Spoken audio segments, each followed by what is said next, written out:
Welcome to the City of Bakersfield Planning Commission meeting.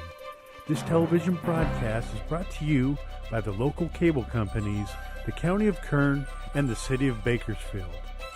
You can watch the rebroadcast of this meeting Saturday at 7 p.m. and Sunday at 10 a.m.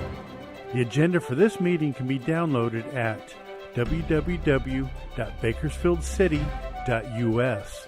Presiding over this evening's meeting, Chair Adam Strickland. It is my pleasure to call to order the April 2nd, 2026 Planning Commission meeting. Madam Clerk, will you please call the roll? Chair Strickland. Here. Vice Chair Biddle. Here. Commissioner Brandt Oliver. Here. Commissioner Cater. Commissioner Core. Here. Commissioner Martin. Here. Madam Clerk, next item, please. Pledge of Allegiance. Please stand for the Pledge of Allegiance.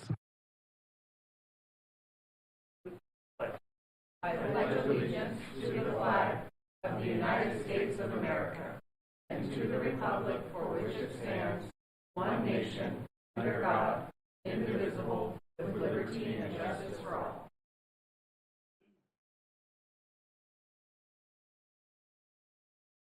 Madam Clerk, next item, please. Public statements.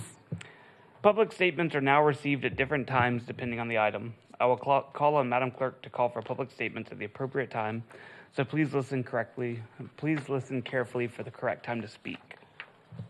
Non-agenda item 3A, public statements. Does anyone in the audience wish to address the Commission regarding items not listed on tonight's agenda? If so, please come forward and state your name.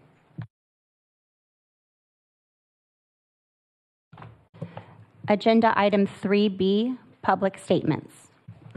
Does anyone in the audience wish to address the Commission regarding items listed on tonight's agenda? If you are here for a non-consent public hearing, item 6A, now is not the time to speak. You will be given an opportunity to speak at a later time.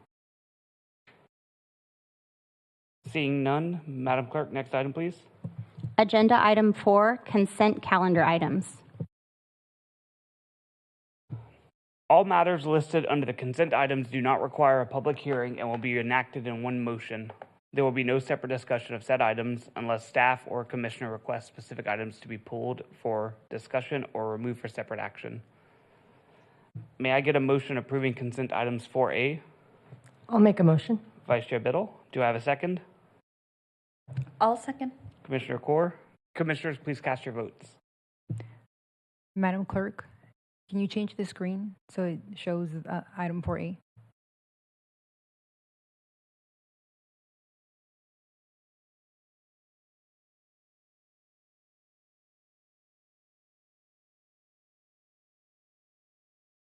Motion passes with Commissioner Cater absent.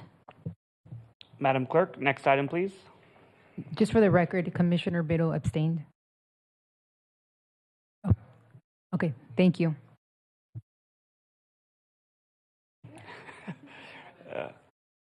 Madam Clerk, next item, please. Agenda item 5, there are no consent calendar public hearing items. Thank you, Madam Clerk. Next item, please. Agenda item 6, non-consent public hearing items. Now is the time for non-consent public hearing items. Before we begin, I would like to explain how the hearing will be conducted. Staff will give a report, then those in favor of the project will be allowed to speak. Those in opposition to the project will be able to speak after all those in favor have spoken. Each side will be given 5 minutes to provide rebuttal comments. Individual speakers may ask questions during their statements, but the questions will not be answered until the public hearing on that item is closed. Written comments may be given to the clerk, who will provide copies to the Commission.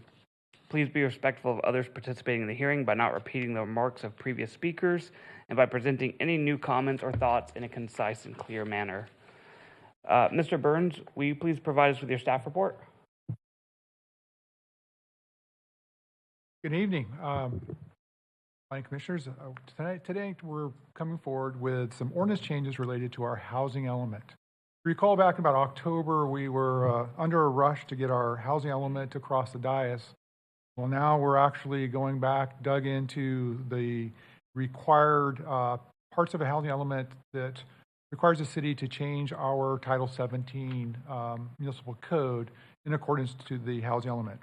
So tonight, Ms. King and I will be providing a quick slideshow of those changes and then here to answer questions.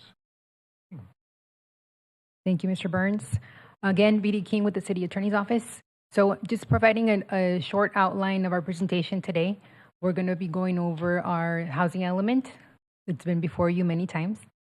Also, the California Department of Housing and Community Development, or also known as HCD's requirements from the city as it relates to the housing element. More specifically, the ordinance amendments that we're looking to present to you and are seeking a recommendation to City Council for approval. So you're well aware of our city's housing element. We brought that to you multiple times over the last couple of years, including late last year when we asked for a recommended approval to take to City Council. The city housing element identifies existing and projected housing needs within the community. It establishes policies, programs, and actions to accommodate city's regional housing needs allocation, also known as RHNA. On November 24th of 2025, HCD found that our housing element was in substantial compliance with state housing element law. And so therefore, we are now at the juncture where we need to implement those programs, actions, and policies that we promised that we would through the housing element over the 8-year planning period. And so what we're bringing to you today are specifically ordinance amendments. Like I mentioned, there are many requirements that the city has to follow as it relates to the housing element, but we are targeting the amendments first just because it's something that we can easily take care of. And we combed through the housing element, which I believe is over 300 pages. We were able to identify 25 amendments that the city has to implement. Of those 25, 13 have already been taken care of. We took care of them over the last 2 years. We brought them to the Planning Commission and to City Council as well. And so we have a net of 12 amendments that we're presenting to you today for a recommendation of approval to City Council. And Mr. Burns will now identify what those amendments are. Thank you. So I touch upon some of the changes. There's 12, and there's more detail in the ordinance itself. Just want to kind of hit some of the highlights because it's what we're doing is we're codifying many state statutes. So we're really taking state health and safety code law and adding those sections into our ordinance. So these are things that we're required to do already, and it's putting those and codifying them. So one of the items is conducting inspections related to lead hazards and its essential conditions for housing, expanding the definition involving single-family dwellings and emergency shelters. A little more detail is really allowing a mobile home within a single-family zone lot and adding that, codifying it, something that's by state law again, but codifying that. Allowing emergency shelters and low barrier navigation centers by right in certain zones. And what that's doing, where we had them in like an industrial zone where allowed, state law allows them anywhere that you can build residential within a commercial zone. Now you have to drill into those commercial zones that allows residential, but it's codifying that. There's also other state laws like SB 9 and SB 35 we're required to codify. SB 9 is a lot split law. So basically, if you have a single-family lot and you want to turn that into 2 lots, and you could have up to a total of 4 dwellings between those 2 lots, 2 on each. You could have 1 house there currently, do a lot split, add an ADU to your house, build another house and an ADU, and now we've changed our neighborhoods to fourplexes in single-family neighborhoods. But again, this is already law by the state, and we're putting it required by our housing element by ECD to codify it. SB 35 is streamlining of affordable housing units. So if you have a project that's infill, it has a appropriate affordability percentage, then there is basically a shot clock that says you shall get the project approved by so many days, assuming it's a complete approval. Again, what we're doing is we're mirroring state law and adding that into the ordinance. Adding a definition of a vacant site inventory. So we have sites that are housing an element that we identified that, hey, we're going to have a certain density, a certain location, and to meet our RENA goals. So it's really adding those definitions into our zoning ordinance to allow this. The next one is allowing large community care facilities. And these are a very broad set of state licensed facilities. Again, this could be a very broad adult care facility, child care facility, an elderly care facility. There's about 15 different kind of facilities that fit this, and this is where you have 7 or more in a particular zone, and those are again state permitted. So it's the state taking authority away from the cities, and here you got to go codify this. So that's kind of the stuff that's coming at us, and then removing the parking, and this is really for affordable housing units. So if you have up to 50 units and they're within half a mile of public transit, and it's a multifamily project, right now there's still a parking requirement, it would take that away. That's kind of to clarify some of these requirements. With that, Ms. King and I are here, and other staff here to answer any questions you may have on our amendments, and we recommend that the Planning Commission approve these and push it on to City Council. Thank you. Thank you, Mr. Burns and Ms. King. The public hearing on this item is now open. Is there anyone who wishes to speak in favor of the project? If so, please step to the microphone, identify yourself, and proceed. Seeing none, is there anyone who wishes to speak in opposition of the project? If so, please step to the microphone, identify yourself, and proceed. Seeing none, does any commissioner have any questions for the public on this item? Remember, this is not the time to express any opinions on the matter. It is only time to ask questions. Commissioner Martin. Thank you, Mr. Chairman. It's also time to ask staff questions, right? This is correct, yes, sir. Because we don't have anybody Yes. in favor or opposed. I was wondering if staff can tell me, and I understand, we get so many of these items that is out of the city's hands. What do we have to do this, we have to do that. I'm wondering on BMC section 8.27.02, the amendment that adds language upon a complaint from a tenant, resident or occupant or agent of said person regarding alleged lead hazard or substandard conditions. My question is,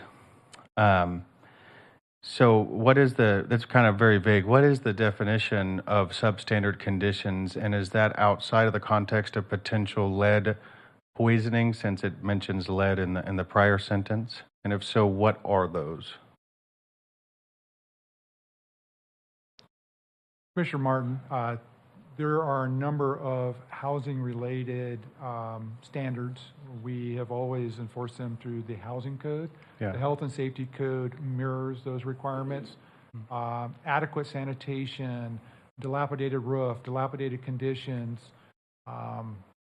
There are about 25 different code sections that go through the different conditions within a house.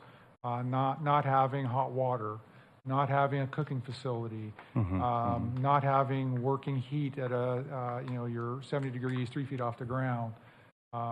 It's those type of elements that are within the health and safety code. Okay, so essentially it's health and safety and mirroring those.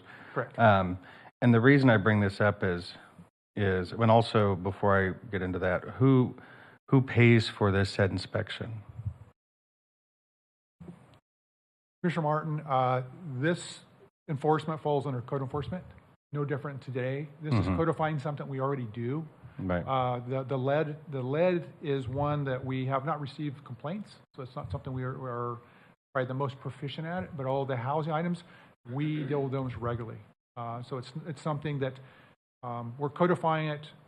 Our process is faster than using the health and safety code. So even though we're codifying it, it gives us the ability to use that process. We're going to continue to using our Section 8 intermunicipal code that is much faster to address these things for our constituents. Okay. And the reason I bring this up is you know, I have had, have rentals Commi- before. Huh? Question or comment? Thank you, Mr. Chairman. I'll Thank go you, to my Commissioner next. Also, on the lot splitting of the land, and is the reason we're adding multifamily, excuse me, adding mobile homes as well, is that also to deal with it potentially having a mobile as an AUD on a property? Is that the idea behind that? I think the idea behind adding mobile homes and manufactured homes to the R1 is for the RENA to count towards the RENA number, Yeah. because we're expanding the definition. Okay. And a lot splitting is interesting. Again, I know we need housing. My last question would be on the care facilities for, that's come before this commission. We had a kind of a lengthy one on that the other day, but for good measure. What will that put the numbers to of what we're allowed to, what we have to allow without any other permitting or CUP? So essentially, they will be allowed by right. And so those individuals that want to apply for a community care facility that's 6 or less or 7 or more will make no difference. They will not need a CUP anymore. So we won't need a CUP if somebody takes a 3,500 square foot home and totally remodels that home to make it like a commercial facility and have 20 different rooms in there that are 10 by 10. We will not have a right as this commission to say no. It won't even come to the commission, but you will still be able to regulate based on building and fire codes. But so the example that came before this commission, if you guys remember, essentially that would take that out of our hands, and they would have been able to have, and that I'm using that specific instance because we had so many folks from the neighborhood who I clearly understand we would not be able to do anything about someone turning essentially a residential facility without going through the CUP process, and in my opinion, treating it's like that's correct. That's correct. Okay. Thank you. No further Commissioner Martin, questions. just to add on to that, there's already other types of state licensed facilities, sober living, they're similar. So the state continues to take those authorities away from local But not jurisdictions. over 6 though, correct? Yes, they do. For the sober living facilities, you can have up to 10, right? I would need to do some research on the number. that's correct. My recollection, it's the same. It's what the housing or the building code would allow for occupants. Okay. All right. Thank you. I'm gonna skip Brent Oliver for 1 second. Just a quick question. Just because we're talking about codifying, right? Just for the audience, because I know we've got some students here. Can we give the definition of codify and what that implies for us? Just to. So codifying basically means that we are going to include state law into our local municipal code. We are going to, even though we're already required to follow state law, we're going to physically include it within our local ordinances, stating that we're going to follow state law.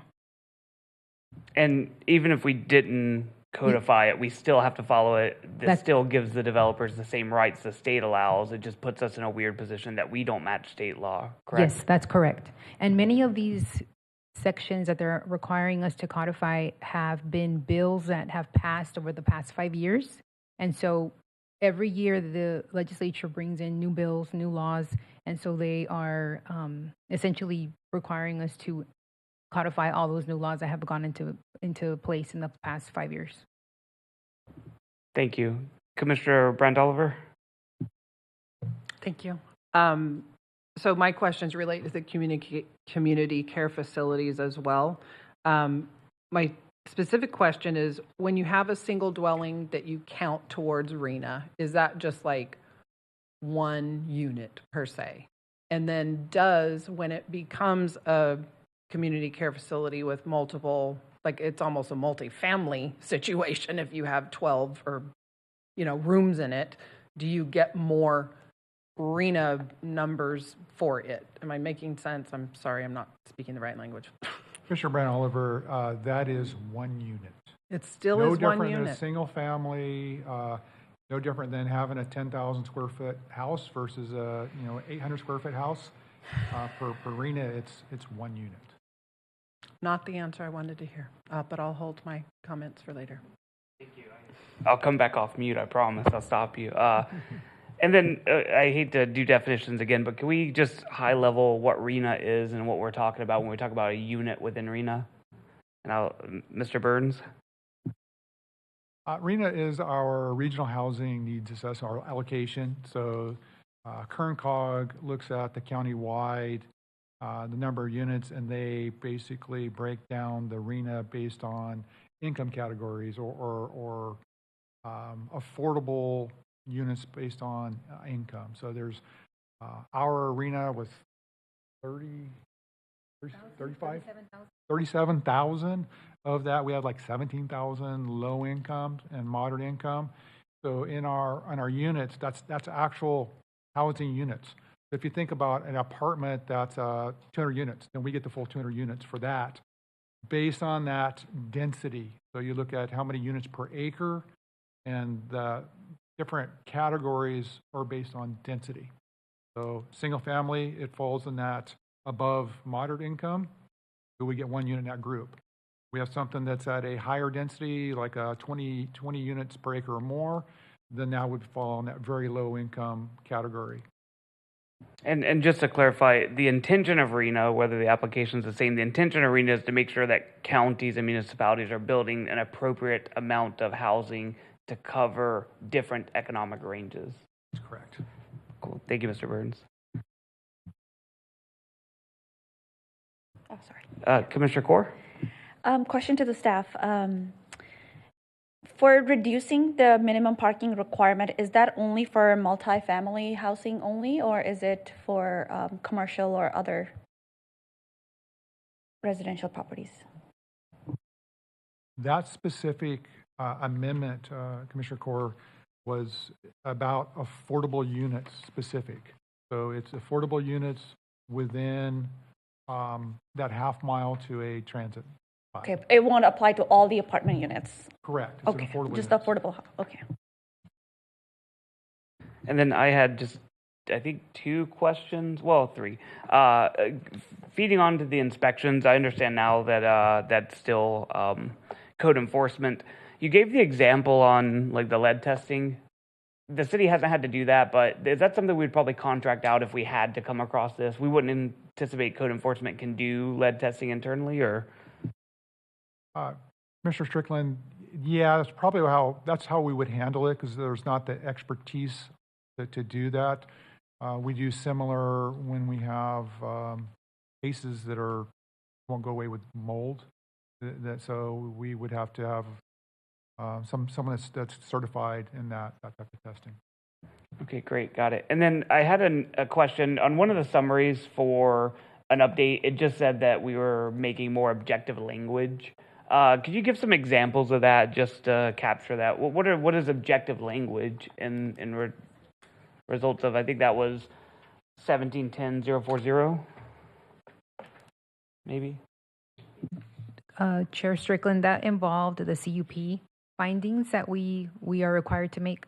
And so HCD had a comment about one of our findings requiring that the proposed use be in harmony of like various elements. And so they didn't like that term. And They so didn't like the word harmony? No. Okay, got it. Yeah, Too subjective. I'll withhold the opinion there then. And then I guess the final, can I get maybe a 2-minute summary as to where we are on the housing element? Because I know it was originally due for approval, or the state could start taking over some of our approval processes. We submitted in October. It sounded like it was partially approved in November. Does that mean we're now compliant, or? Commissioner Strickland, we are 100% in compliance. So we are actually, staff has been working on the APR, which was due the 1st. I don't know, did that get submitted? Yeah, it has been submitted. So that's another report that'll be coming your way too on our last year's APR.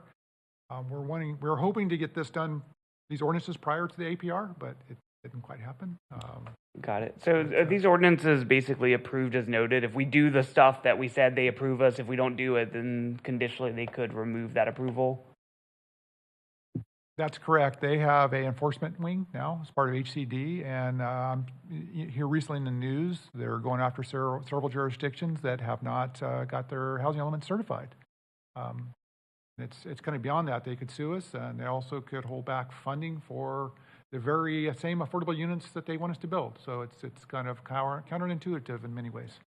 Okay, well, I think it would be a comment for congratulations on completing that, so I'll hold that for now. Vice Chair Biddle? Kind of random, but I don't know if it's appropriate. As the state's taking away tools out of our toolbox to be able to keep our communities cohesive and happy, are we looking at ways that we could use objective standards or some kind of tools back in our toolbox to give us anything, or has that been outlawed too?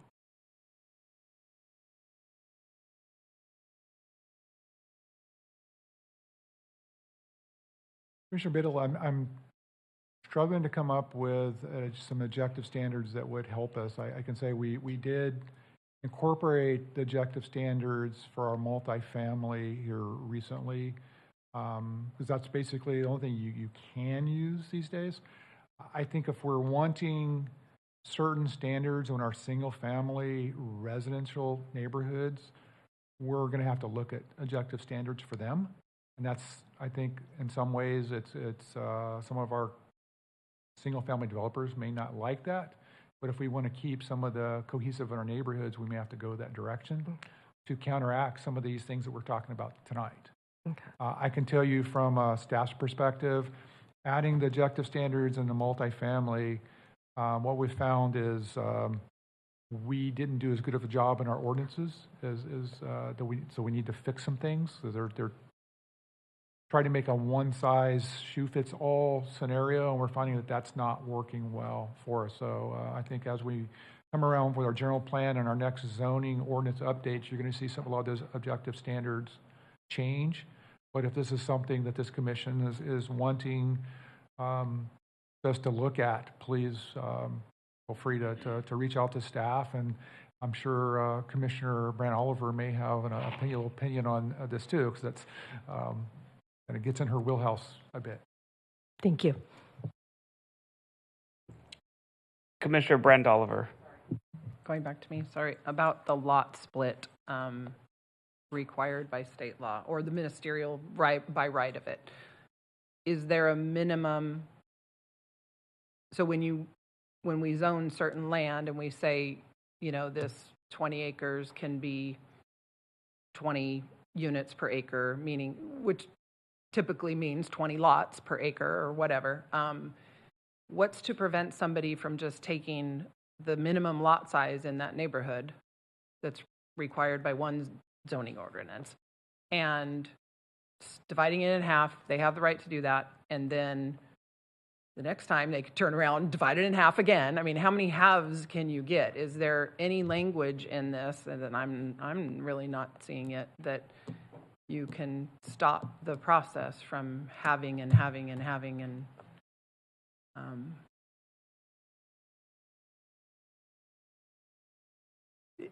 is there a minimum lot size requirement? I guess that's a very good question.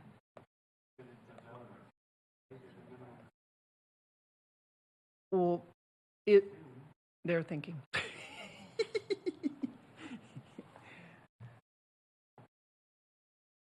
I would probably need to spend some time to really dive into that a little deeper. I think off the cuff, we were thinking this would be a one-time split, but could someone do a lot split and someone else come back later and do another lot split? I'm again thinking I don't back. think that was the intent, but. Well, but the language is so specific that it's like, how do you argue against that? How do you review? I mean, it's literally plain black and white. So I'm thinking back to that. Do you remember that development that was over that one cul-de-sac, 4 lots in the middle of a developed neighborhood, and people were like, and I'm thinking, 4? We'll try 10 or 8 or, double down on that. And so I'm.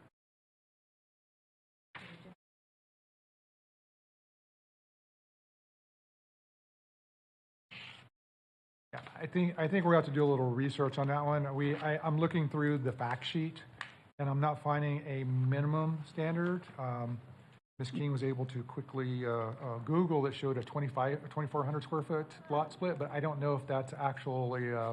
You mean by state law? So you're trying to Google what the state law minimum requirement is. Okay, so that's kind of another question of mine, and it really, really, really relates to the community facility especially. I would love to see the state law that says you can have a hospital in a neighborhood. I mean, I just, because that's essentially what these words are, which I actually appreciate the language that we tried to write, and I'm going to acknowledge the language in our red line that says, I feel like we were trying to keep it generalized by having that right next to everything that said permitted, permitted, permitted, and you have the language, because this was one of my questions. Is your intent by this language to make it similar to, let me find it, sorry. Residents per unit will be analyzed based on residential uses similar to other residential uses of the same type in the same zone pursuant to, what does that really mean? So, Commissioner Brian Oliver, what we were trying to do there, the question came up in the past about how many people can be in a facility. Mm-hmm. And really it comes down to the building codes and fire codes. Okay. And that's based on, the bedrooms. Bedroom sizes. So exactly. Right. The 2 people in the first 70 square feet and another one for every. So it's really pointed out that you can't just shove 10 people in a room. So it wasn't, because I could also read this as residents per unit will be analyzed based on residential uses similar to other uses in the same zone as, well then, my neighborhood has 4 bedrooms similarly, then maybe I can only have, maybe there shouldn't be facilities over 4 bedrooms. I mean, I was just kind of reading it a little different, but I'm glad that you clarified the intent is to follow the actual fire and building codes for the minimum safety occupancy type. Okay, thank you. Sorry. And I think following on that, just for clarification, if the ordinance is passed and we'll just say we get it's just a 4-unit house, just 4 beds, 4 bedrooms, someone converts that into a sober living community. Is there any notification of the property owner to the city that that is now a sober living community?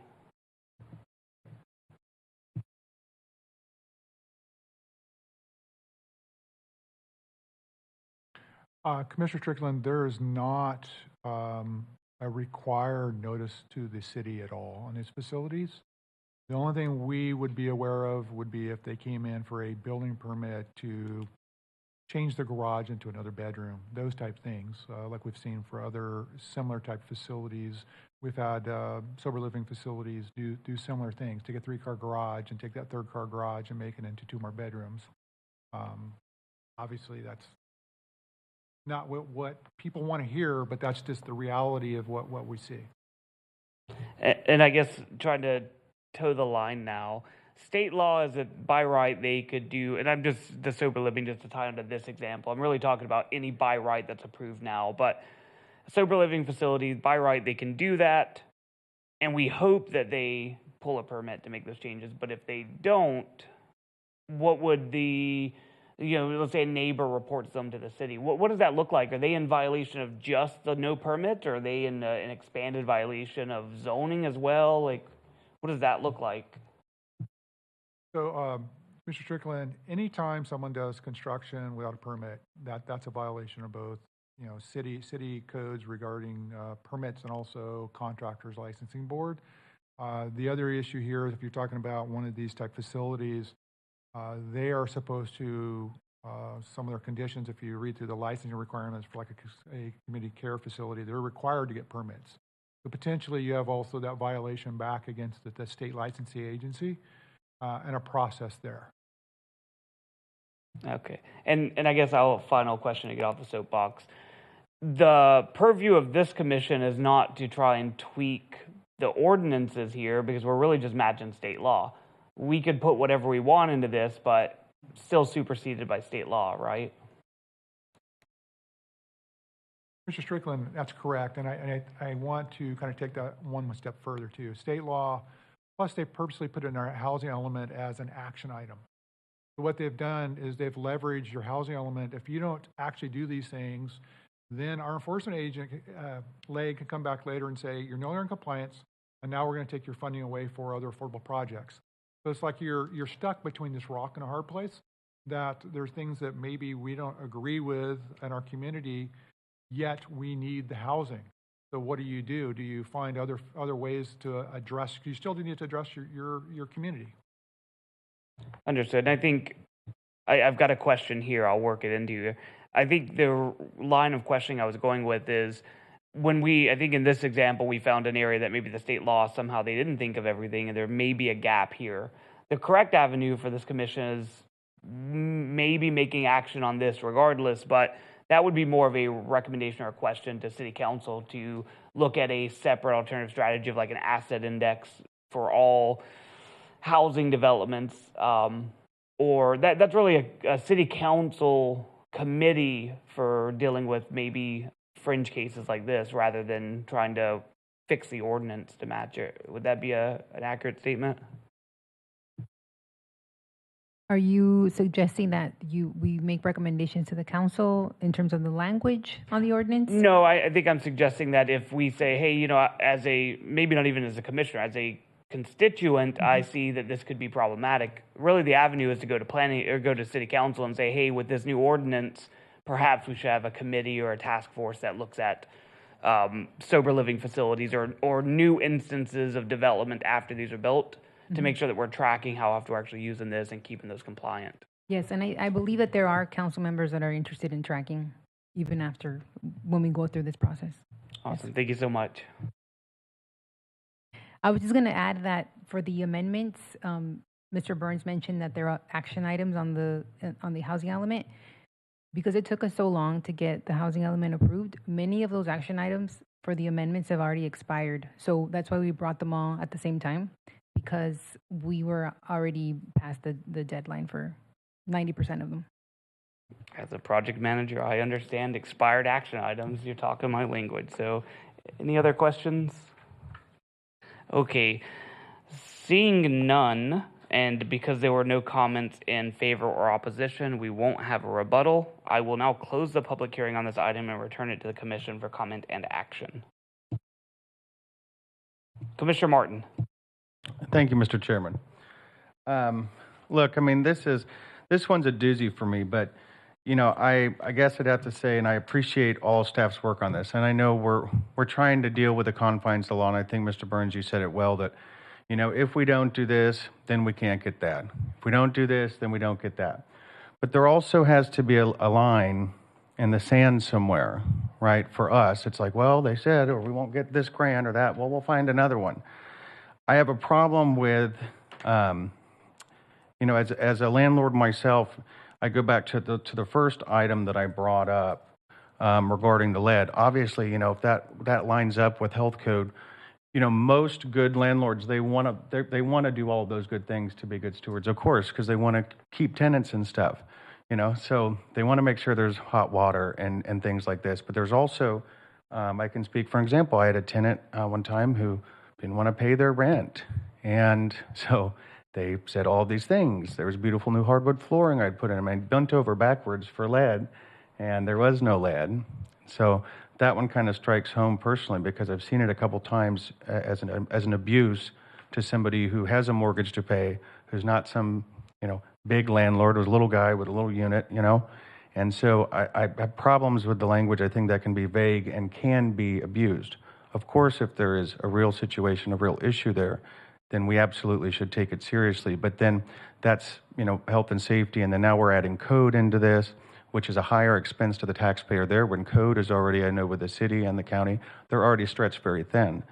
So I have a problem with that. And then we get into this situation of, the split lots, how many times can we do that? I thought that was a great question because a lot of this gets very vague. And with the elderly care facilities, look, we've seen it. We've seen these things come before this commission just in my short time while being here. And we are essentially saying, well, we don't even need a CUP to have a hospital, and that's a great reference to way to put it. And this is so folks don't have to build a facility, don't have to go through the hundreds of thousands of dollars for the parking and all the different things that has to happen, and that is the abuse that can happen. And it nearly just happened in this city where we had 50 residents come out to say, please, we already have 3 in our neighborhood, we cannot take another one.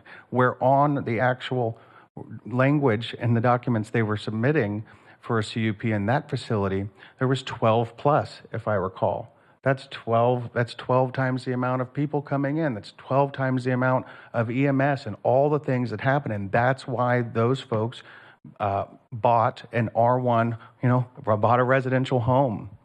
And so I'm really puzzled here because I respectfully disagree, Mr. Chairman, today that, well, state law says it or else, and it's not the purview of this commission to have an opinion on these things, or we should go have a separate subcommittee, et cetera, because we should. Because if we don't, then why are we here? Let's pack our bags. We could have left. It's Easter week.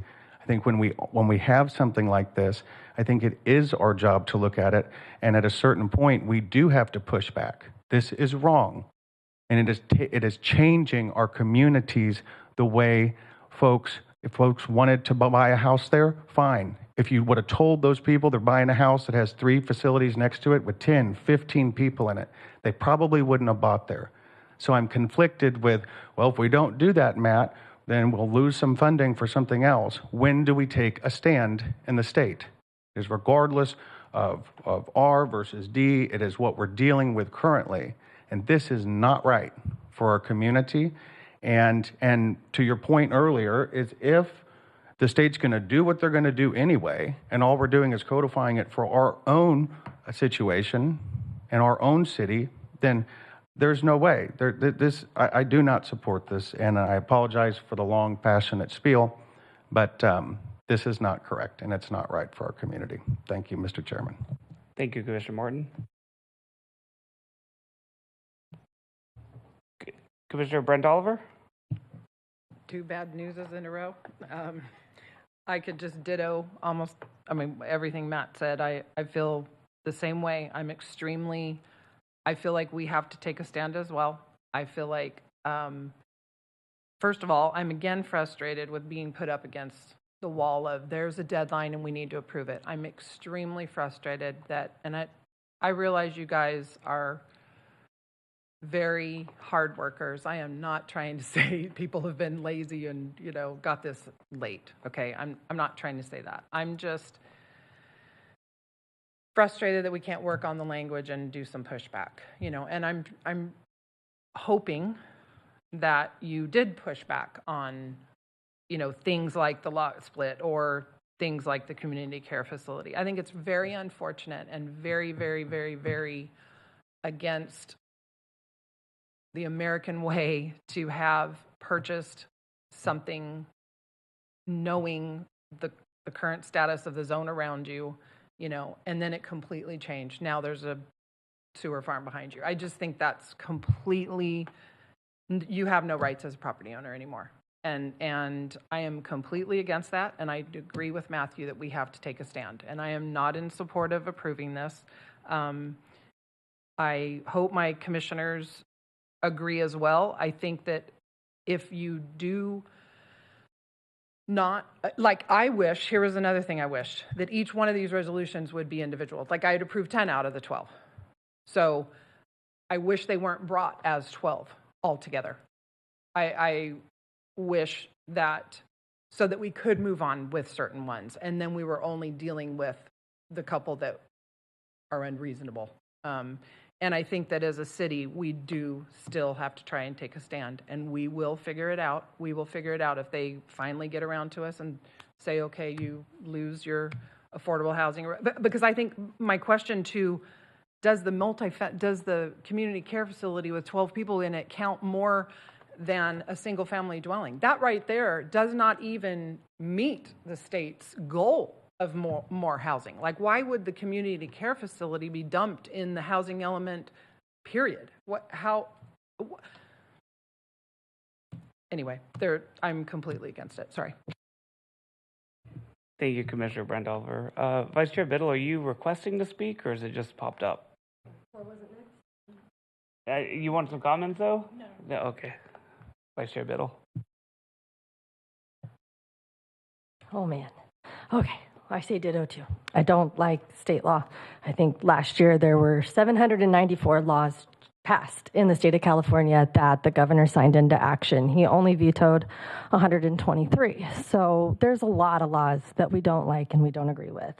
And we really have to take action as community members when it comes to voting and looking at who our legislators are and which policies are brought forward, because a lot of these are also policies brought forward by the people that I don't always agree with. So I don't like the wording, but unfortunately, sometimes we have to do things that we don't like to do thanks to the state. I could say that in my own industry and multiple different industries. Anybody that's in trucking or in grocery stores, I mean, across the board, politics are very, divisive. And it is very scary to know that tools are being taken out of our toolbox, but I still remain optimistic by working with city staff to make sure that we do have certain standards where we can make that. And every time we do that, the state's probably going to pass another law that doesn't allow us to use that tool either. There's a lot that really needs a lot of work when it comes to policy changing, but unfortunately these are things. SB 9 is something that I was excited about. I am a single girl that lives in a duplex. My grandmother is in the front one. We live on a lot that would be the size of a single family dwelling. So I don't find fear in knowing that lot sizes aren't required to be a certain size for those of us that maybe don't want to maintain a front and a backyard.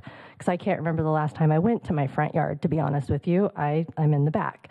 So certain things are very scary, but we have to remember that we as a community make these decisions, and we have the ability to make sure that our staff is looking at making sure building codes are met and making sure that lot sizes and everything is met. So as far as not liking state law, neither do I, you guys. I don't. But unfortunately, I do move to approve this project.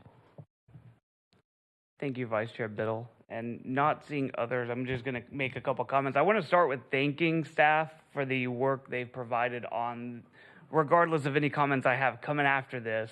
I understand the effort that going through just the last several years is. I understand it, and it's a lot of work, and I understand that it may sound like we're checking boxes to others, because we kind of are, but we have to. So I do appreciate the effort, and I also want to appreciate the students for coming out tonight and picking an impassioned planning commission meeting to show up to you rather than a quick one. So with that being said, I just want to reiterate that I don't like any of the ordinance forces. I don't like that the state tells us what we have to do. And I don't like that we have to do it, but the reality is we have to do it.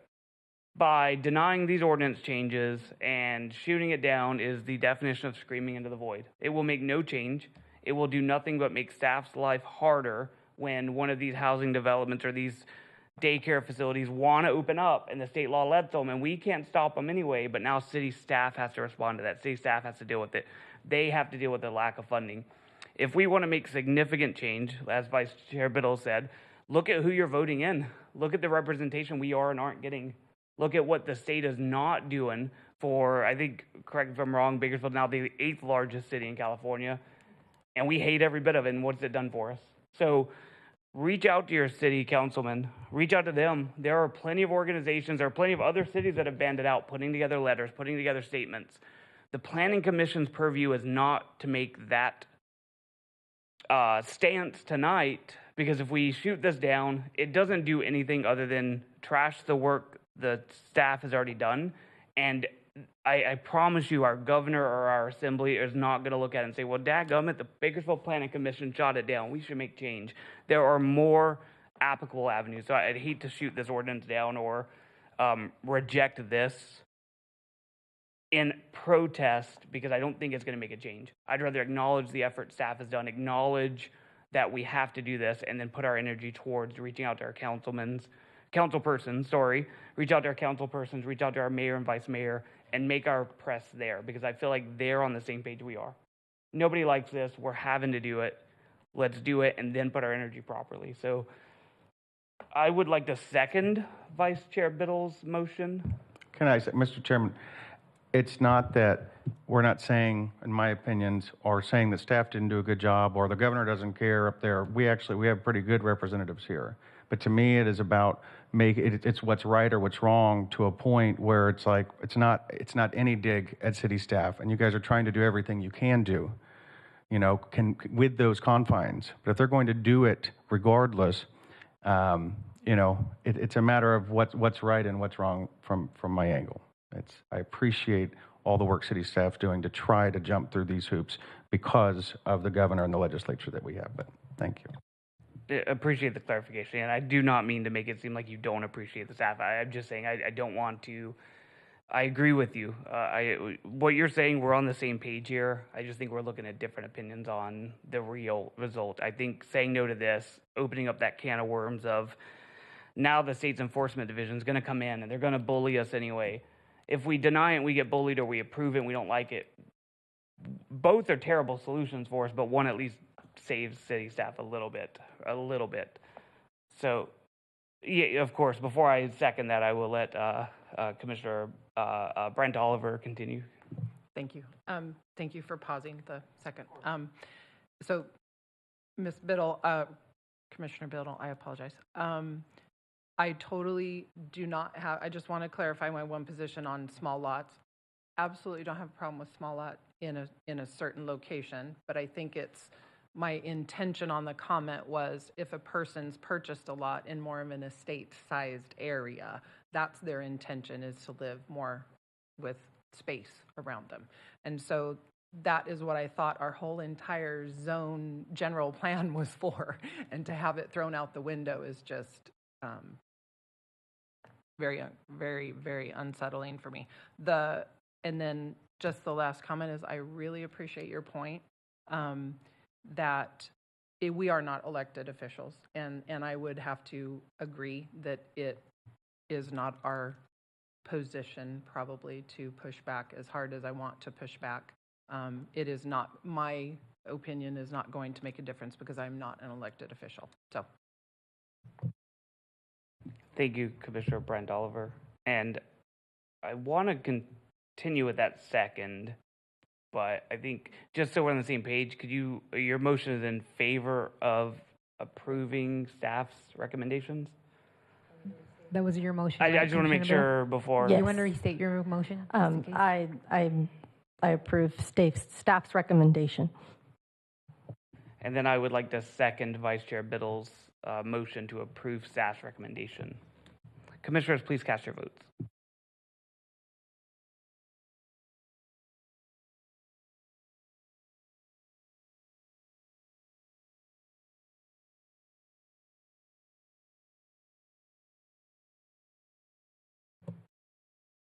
Motion passes with Brant Oliver and Commissioner Martin voting no.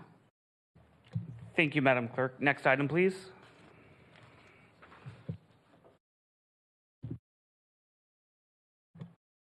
Agenda item 7, communications. Does staff have any communication items? Just like to thank you guys for your passion tonight. I think from a staff perspective, I think we feel the same way. Some of these things are not where our values are either, but it's things that unfortunately we're painted in a situation where we have to move these things forward. So I appreciate all your points tonight, and I can tell you from a staff's perspective, we don't take it wrong or different or against us either. We understand we're here the same way as trying to make our community a better community and take care of our residents. So again, appreciate you guys' passion. Thank you, Mr. Burns. Madam Clerk, next item, please. Agenda item 8, commissioner comments. I'm supposed to say, does any commissioner have any comments? But I think Vice Chair Biddle has already said she does, so I'm just going to let her go. I want to thank my colleagues for tonight. I thought tonight was going to be very boring, to be honest with you, and this was great conversation. And these are the same conversations we need to have with our community members, our stakeholders, the people that we sit with organizations, because these laws get passed so quickly. And I feel so bad for city staff and for the city attorney's office to have to keep up on it. I use AI and I can't even get through half of it. they make the everything so confusing. So the more that we know and we get the education and get it out to the community, the more our voting habits will change. The more we'll pay attention to those propositions that are named in very funky ways that you think you're voting for one thing and you're voting for a complete other thing. So I encourage anybody that's watching or anybody here tonight, please get involved in the voting process and understand how these things affect our communities, because I'm just there with every other commissioner. We are not happy with what the state puts down, but unless we put our comment into it, they don't know what we really need. So try to write to your senators, your assemblymen, anybody that you can, and voice our concerns for our community. So thank you for the conversation tonight. I really appreciated it. Thank you, Vice Chair Biddle. All right, I will close out with my comments. I have a couple comments. First, I want to thank my fellow commissioners. Again, we're not on different pages here, different perspectives, same page. So I really would like to take this energy to this is awful. Again, anyone here, go back to class and talk about some of these ordinances and how they even make sense for Bakersfield, right? What is this? So if we think of Bakersfield, we have the largest undeveloped land in California. And we get policies like this where they want us to cram everyone into the same neighborhood in the same block, which is great. I am all for higher density. I'm all for multifamily. I'm all for having these services. But you cannot, in my opinion, I don't want to get too more into my opinion, but we're passing state law to design these cities to be like San Francisco and Los Angeles and areas where it just does not make sense. So the real question is, will developers build what we're seeing? Will some people split their lots? For sure, yeah, I could see that's a monetary gain right there, right? I don't see why you wouldn't. Are people going to want to open up multi-family dwelling in a neighborhood? If it makes sense, they will. If it doesn't, if it's not profitable, they won't. Will we see these healthcare facilities? We will. We've already seen them. We've previously rejected things because it's community concern. It's not that we don't want them, right? I would love nothing more than to have enough sober living facilities in Bakersfield to support those who need it. But is it something that makes sense to throw this into an established community because someone just happens to already own the property there and they find it as a profit model? So I appreciate the comments. I really hate the ordinances. I hate that we can't have an open discussion with state legislature. We have to pass 800 laws a year, and then city staff has to spend their time writing ordinances, and by the time they get done with last year's, there's 800 more that they have to include. And that's how it is. It's taking the power away from your local elected officials to help you guide your city. If we wanted, well, all right, now I'm getting on the side. So I'll leave it at that. Again, thank you for everyone coming out. And then I just had a couple of comments for staff. First comment, I won't be here next week. I'll be on vacation. I know we're going to be 2 weeks next session. I know we're going to have maybe we're a little light on quorum, so I wanted to give a heads up on that. The other comment I had was I'd like city staff, maybe at least, I don't know if this is a work with city council thing, but we are continuing to see examples like tonight where we are losing the power to have any say in our city, and I don't know if there are tools we can develop. I don't know. I don't know if this is an action item that the city can come back and look at. Are there ways we can put tools in to help us at least have some kind of say or knowledge in this, right? If these are now by right and just approved and that is what it is, how do we help protect the existing residents where they live or where they go? So that was all of my comments, and then I guess that was it. So with that, Madam Clerk, next item, please. Agenda item 9, adjournment. The April 2nd, 2026 Planning Commission meeting is adjourned at 6:28 p.m. Thank you. Good night.